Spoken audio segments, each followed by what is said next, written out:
اسلام آباد میں قائد اعظم یونیورسٹی کے اساتذہ اور طلبہ اکتوبر سے سراپا احتجاج ہیں۔ ان کا کہنا ہے کہ یونیورسٹی کیمپس کے بیچ سے زیر تعمیر 12 کہو بائی پاس یونیورسٹی کے لیے نقصان دہ ثابت ہوگا۔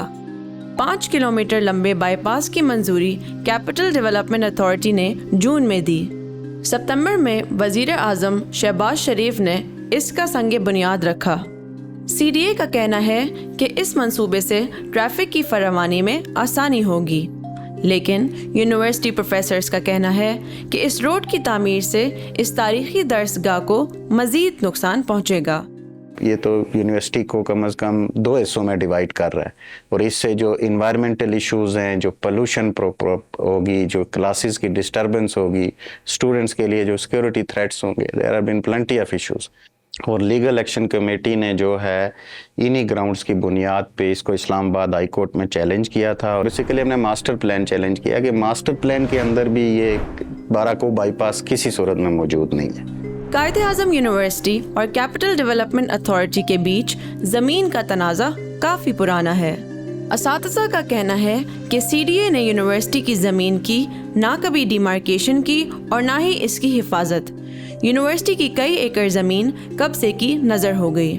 جب 12 کہو بائی پاس کا مسئلہ اسلام آباد ہائی کورٹ پہنچا تو سی ڈی اے اور قائد اعظم یونیورسٹی سینڈیکیٹ کے بیچ بظاہر معاملات طے پا گئے، جس کے بعد سینڈیکیٹ نے پروجیکٹ کی مشروط رضامندی دے دی، لیکن پھر سی ڈی اے اس سے پیچھے ہٹ گئی اور معاملہ مزید الجھ گیا۔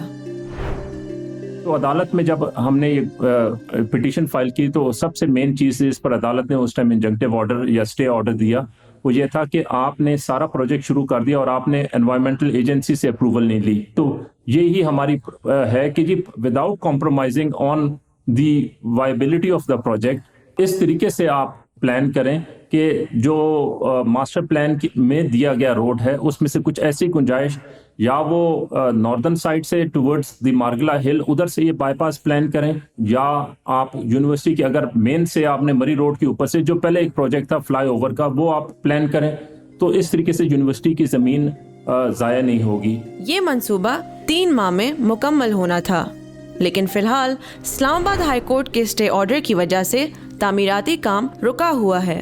فریقین کی نظریں عدالت پر ہیں اور دیکھنا یہ ہوگا کہ فیصلہ یونیورسٹی کے اساتذہ اور طلبہ کے حق میں ہوگا یا پھر حکومت اور سی ڈی اے کے حق میں۔